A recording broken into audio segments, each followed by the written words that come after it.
Assalamualaikum warahmatullahi wabarakatuh. Salam sejahtera bagi kita semua. Topik bahasan kita hari ini adalah hakikat sastra kontemporer. Tujuan diberikannya materi ini adalah agar mahasiswa memahami esensi dari sastra kontemporer, agar nantinya ketika menghadapi fenomena sastra, mahasiswa dapat membedakan mana yang merupakan fenomena sastra kontemporer dan mana yang bukan merupakan fenomena sastra kontemporer.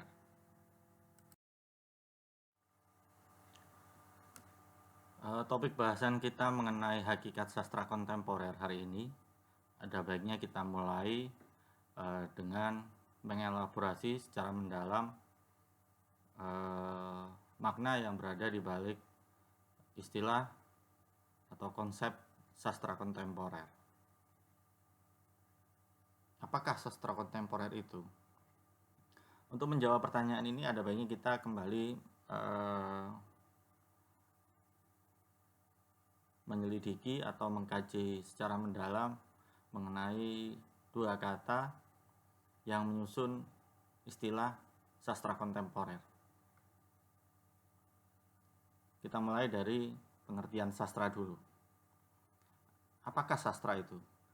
Sastra adalah sebuah karya seni bermedium bahasa yang diciptakan oleh seorang sastrawan yang di dalamnya mengandung nilai-nilai keindahan dan semangat zaman sebuah masyarakat. Ini artinya disebut karya sastra adalah sebuah karya seni yang menggunakan bahasa yang diciptakan oleh seorang sastrawan. Maka tidak semua karya seni itu bisa dikategorikan sastra. Hanya karya-karya seni yang menggunakan bahasa sebagai media penciptaannya, itulah yang bisa diklasifikasikan atau dikategorikan sebagai sebuah karya sastra. Tapi tidak semua karya yang menggunakan medium bahasa sebagai unsur pembentuknya disebut karya sastra. Agar sebuah karya cipta seorang sastrawan dapat disebut sastra, karya tersebut harus mengandung nilai-nilai keindahan. Mengapa? Karena sebuah karya seni bertanggung jawab pada nilai-nilai estetika, pada nilai-nilai luhur yang dianggap memiliki nilai ketakjuban dan bisa memberikan kontribusi bagi kehidupan manusia yang lebih baik. Oleh karena itu, nilai-nilai keindahan menjadi salah satu syarat bagi keberadaan sebuah karya cipta dengan medium bahasa agar karya tersebut bisa dikategorikan sebagai sebuah karya sastra. Tetapi nilai-nilai keindahan tidak cukup, maka sebuah karya cipta seorang sastrawan yang dengan menggunakan bahasa dan mengandung nilai-nilai keindahan tersebut juga harus memuat semangat zaman sebuah masyarakat. Mengapa? Karena sebuah karya sastra tidak hanya berfungsi sebagai hiburan, tetapi juga bisa memberikan atau harus dapat memberikan pengetahuan kepada pembacanya atau kepada masyarakatnya. Oleh karena itu, di dalam sebuah karya sastra pasti ada informasi mengenai semangat zaman sebuah masyarakat.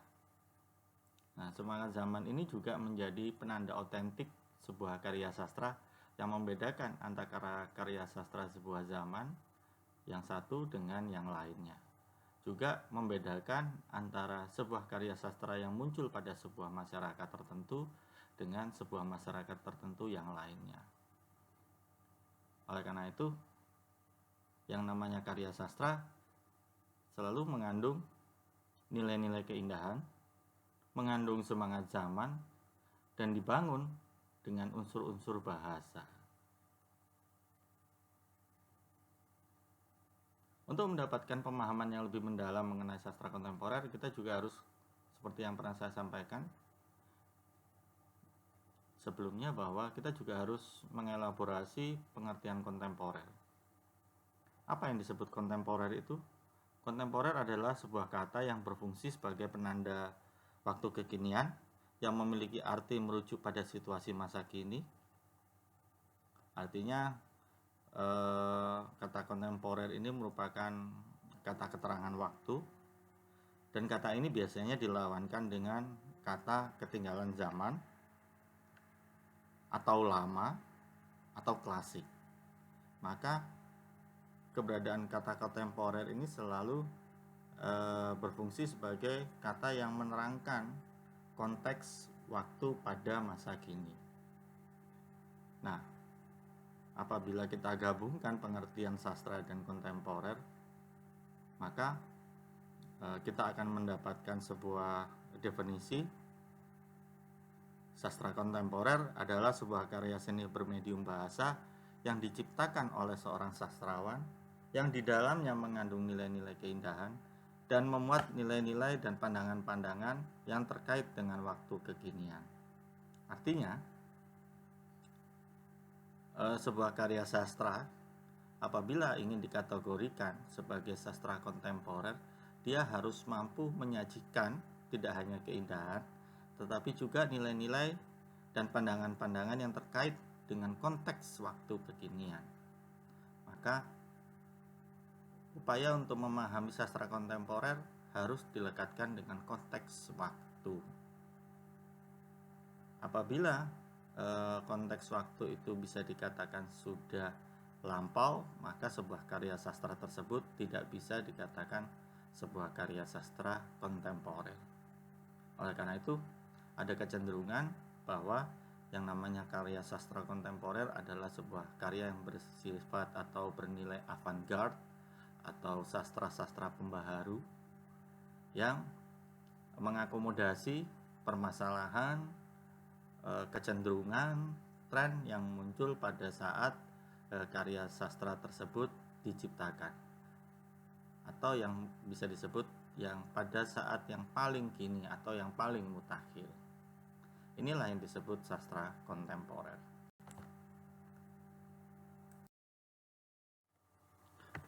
Berdasarkan pengertian sastra kontemporer yang telah kita bahas sebelumnya, maka dapat ditarik sebuah kesimpulan bahwa yang disebut sastra kontemporer itu memiliki dua ciri.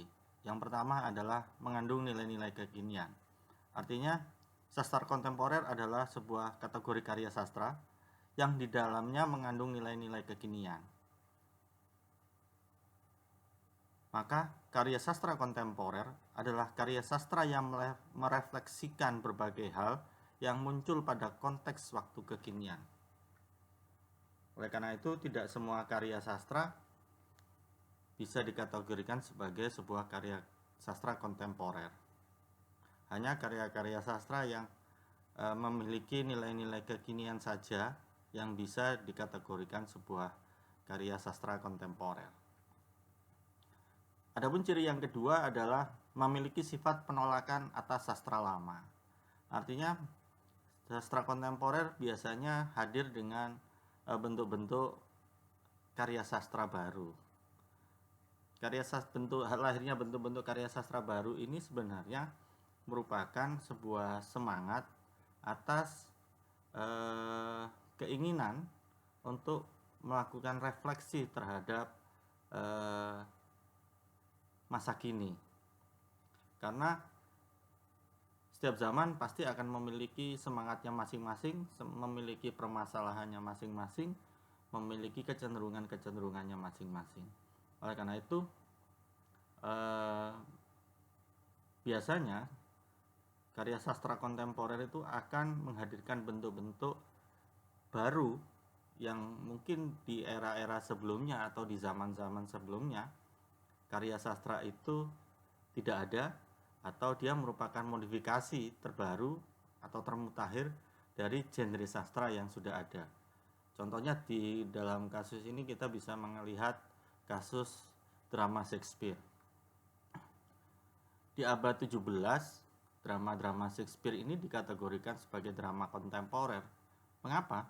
Karena drama-drama Shakespeare ini menawarkan sesuatu yang baru. Dia tidak lagi bersibuk dengan drama tragedi seperti drama-drama yang muncul sebelumnya, tetapi dia lebih banyak mengakomodasi misalnya nilai-nilai roman, nilai-nilai sosial di dalam karya-karyanya. Contohnya misalnya kalau kita membaca Romeo and Juliet misalnya, di dalam drama Romeo and Juliet itu nuansa permasalahan mengenai konflik sosial itu begitu kuat, bagaimana antara satu kelompok sosial dengan satu kelompok sosial yang lain itu melakukan perlawanan antara satu dengan yang lainnya. Nah, drama-drama ini sebelumnya belum ada di era-era sebelumnya.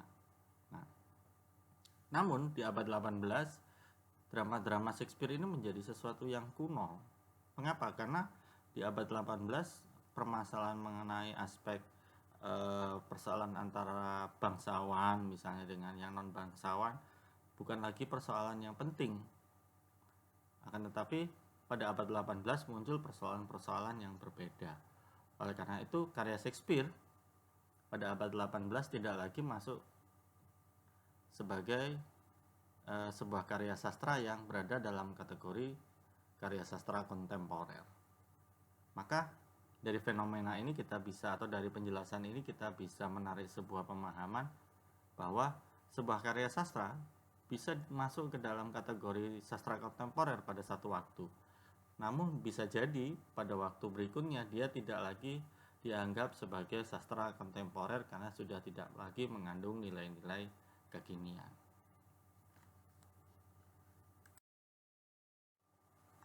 Dari pembahasan sebelumnya paling tidak kita sudah memahami mengenai apakah yang disebut sastra kontemporer itu.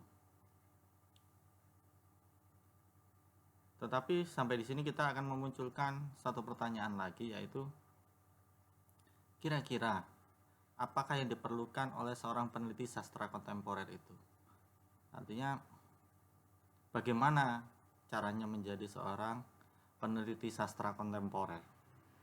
Agar seseorang dapat menjadi peneliti sastra kontemporer, setidaknya dia harus memiliki dua pengetahuan.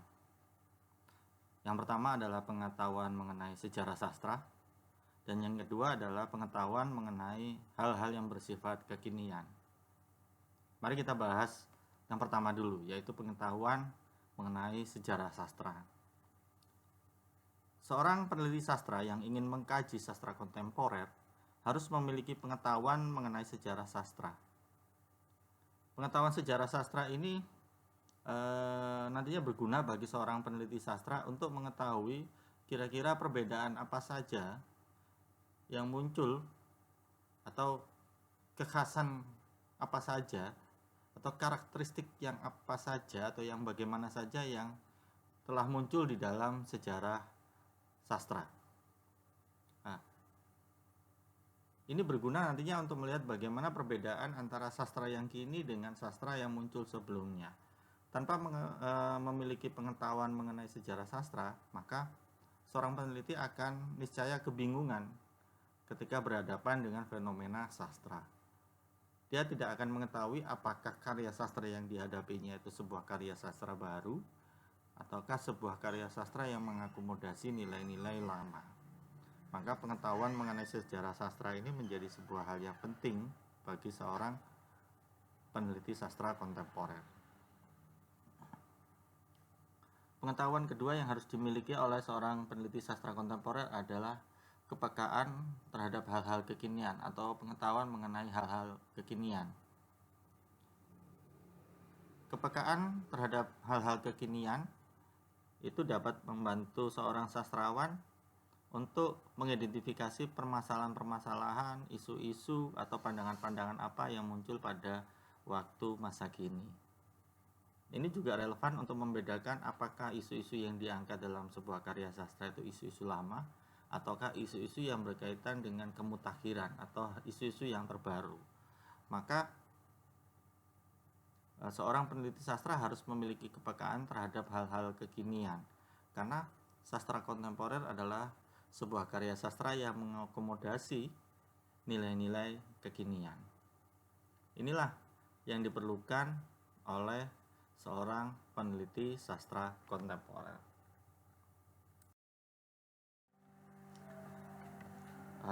Demikian materi dari saya. Terima kasih. Sampai jumpa kembali di materi yang berikutnya pada mata kuliah Contemporary Literature. Assalamualaikum warahmatullahi wabarakatuh. Salam sejahtera bagi kita semua.